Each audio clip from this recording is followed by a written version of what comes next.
నమస్తే అండి, నేను doctor Sarita, MDS, professor endodontist, managing director RK super speciality dental hospitals. మా బ్రాంచెస్ హిమాయత్ నగర్లోను ఖైరతాబాద్లోనూ ఉన్నాయి.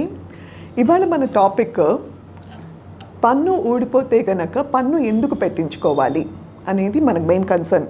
ఇప్పుడు మనకి 32 పళ్ళు ఉన్నాయి కదండి.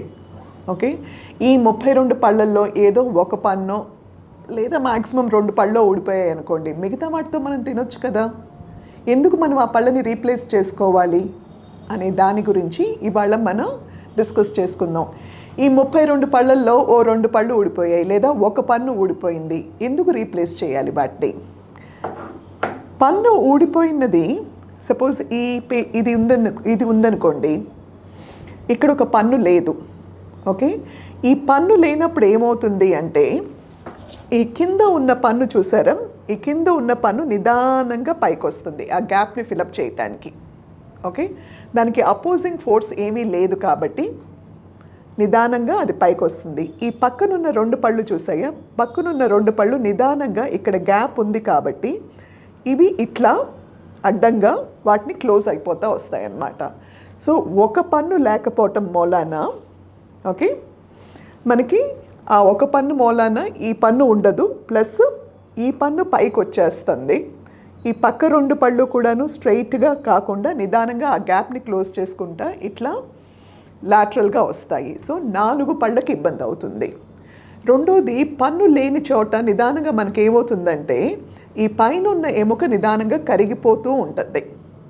ఓకే, అదే కనుక పై పళ్ళు అయితే కనుక సైనస్ అని ఉంటుంది కదా మనకి, ఆ సైనస్ కిందకి డిప్ అవుతూ ఉంటుంది. ఆ సైనస్ కిందకి డిప్ అవుతుందో రేపు ప్రొద్దున్న మనం ఏదైనా ఇంప్లాంట్స్ కానీ ఏదైనా పెట్టించుకోవాలి అనుకుంటే కనుక అక్కడ ఇనఫ్ ఎముక ఉండదు.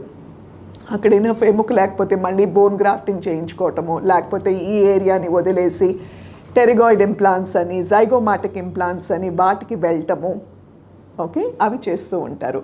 సో మనం చేయాల్సిన పని ఏంటంటే కనుక ఇనీషియల్గా మనం తప్పనిసరిగా 6 మంత్స్కి ఒకసారి లేదా మ్యాక్సిమం అనుకుంటే 1 ఇయర్కి ఒకసారి మనం చెకప్ చేయించుకోవాలి.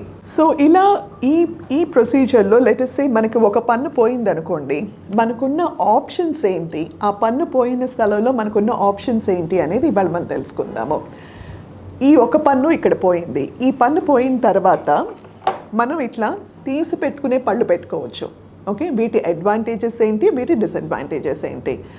అడ్వాంటేజెస్ ఏంటి అంటే ఇది చాలా చాలా ఎకనామికల్, చాలా కాస్ట్ తక్కువ ఉంటుంది. డిసడ్వాంటేజెస్ ఏంటంటే ప్రతిసారి ఇది పెట్టుకోవటం, బోన్ చేసేటప్పుడు తీయటం, కడగటం, లేదా మళ్ళీ రాత్రి బోన్ చేసేటప్పుడు అది తీసి నీళ్ళల్లో వేసి మళ్ళీ ప్రొద్దున్నే లెగ్స్ క్లీన్ చేసి పెట్టుకోవటం, ఇవి వీటి డిసడ్వాంటేజెస్.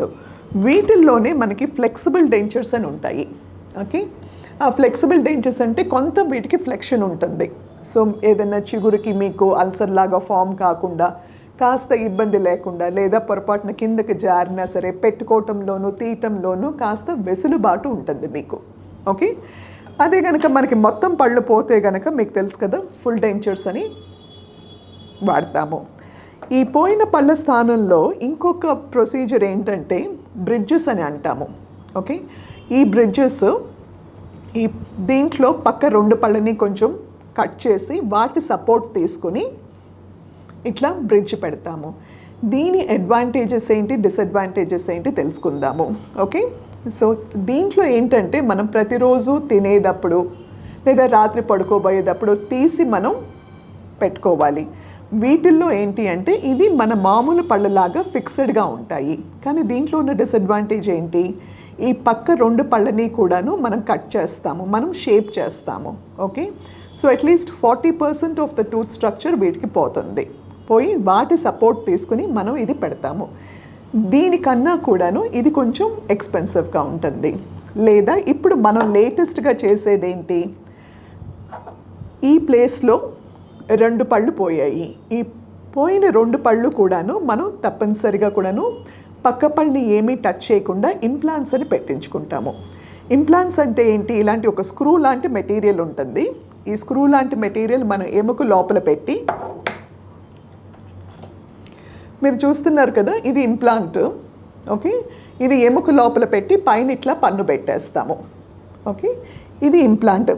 ఈ ఉన్న పద్ధతులన్నిటిలోకి కూడాను ఇది కొంచెం ఎక్స్పెన్సివ్, కానీ దీని అడ్వాంటేజ్ ఏంటి, ఇది పర్మనెంట్.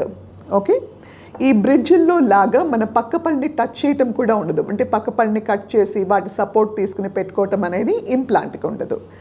లెట్ us say ఇందాక నేను చెప్పినట్టు పన్ను పోయింది, 1-2 పళ్ళే కదా అని చెప్పి చాలా కాలం పాటు మీరు పళ్ళు పెట్టించుకోలేదు, మీరు ఎటువంటిది చేయలేదు. అలాంటప్పుడు ఏమవుతుంది, ఈ మాక్సిలరీ సైనస్ అనేది బాగా డిప్ అవుతుంది. డిప్ అయ్యేటప్పటికి ఏమవుతుంది, ఇది బాగా సన్నబడిపోతుంది. అంటే ఇక్కడ ఉండాల్సిన బోన్ చాలా తగ్గిపోతుంది. ఇక్కడ ఇంప్లాంట్స్ పెట్టడానికి కుదరదు. అప్పుడు ఏం చేస్తాము, ఇలా టెరిగాయిడ్ ఇంప్లాంట్స్ అని చెప్పి ఈ టెరిగాయిడ్ బోన్ని వాడుకొని ఈ టెరిగాయిడ్ ఇంప్లాంట్స్ పెడతాము. లేదా ఇక్కడి నుంచి మనం వెళ్ళి జైగోమా అని ఉంటుంది, ఆ జైగోమాని వాడుకొని ఆ జైగోమాటిక్ ఇంప్లాంట్స్ అని పెట్టుకుంటాము.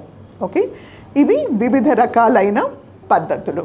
సో ఇందాక మనం బ్రిడ్జెస్ అనుకున్నాం కదండి. ఈ బ్రిడ్జెస్లో వాడే మెటీరియల్స్లో మనకి చాలా రకాలు ఉంటాయి. ఏంటి ఆ రకాలు అనేది చూద్దాము. First metal ceramic. ఈ మెటల్ సిరామిక్ అంటే లోపల మెటల్ ఉంటుంది, ముఖ్యంగా అది నికెల్ క్రోమ్ ఉంటుంది, పైన సిరామిక్ పోతుంటుంది అనమాట. దీంట్లో అడ్వాంటేజెస్ ఏంటి, డిసడ్వాంటేజెస్ ఏంటి. దీంట్లో అడ్వాంటేజెస్ ఏంటంటే ఇది కొంచెం లెస్ ఎక్స్పెన్సివ్, కొంచెం కాస్ట్ కొంచెం తక్కువ. డిసడ్వాంటేజెస్ ఏంటంటే దీంట్లో నికెల్ ఉండటం మూలాన కొంతమందికి నికెల్ ఎలర్జీ ఉంటుంది. అలాంటి పేషెంట్స్ వీటిని అవాయిడ్ చేయటం మంచిది. ఓకే, రెండోది నెక్స్ట్ మనకున్నది ఏంటి, డిఎంఎల్ఎస్ క్రౌన్స్ అంటాము. డిఎంఎల్ఎస్ క్రౌన్స్ అంటే direct metal laser sintered crowns. Next ఉన్నది ఏంటి, డిఎంఎల్ఎస్ క్రౌన్స్. డిఎంఎల్ఎస్ క్రౌన్స్లో మనకున్న అడ్వాంటేజ్ ఏంటి, ఈ లోపల ఉన్నది కోబాల్ట్ క్రోమియంతో కానీ కొన్నిసార్లు టైటానియంతో కానీ చేస్తారు. ఓకే, సో దానివల్ల మనకి ఎటువంటి ఎలర్జీ ఉండదు. ఓకే, లేజర్ సింటరింగ్ అవుతుంది కాబట్టి దీనికి కొంచెం మన్నిక ఎక్కువ ఉంటుంది. దాని తర్వాత మనం వాడేది జెర్కోనియా క్రౌన్స్ అనమాట.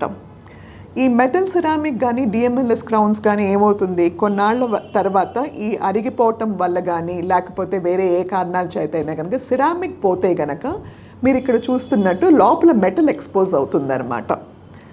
కానీ ఈ జిర్కోనియా క్రౌన్స్కి ఏమవుతుంది అంటే లోపల మెటల్ అనేది ఉండదు కాబట్టి కంప్లీట్గా లోపల బయట మీరు ఒక 10 సంవత్సరాలకి అరిగిపోయినా కూడాను మీకు తెల్లగానే కనిపిస్తుంది. కానీ లోపల మెటల్ కనిపించడం వలన మెటల్ అనేది ఉండదు కాబట్టి మీకు ఇది ఈస్థెటిక్గా ఉంటుంది.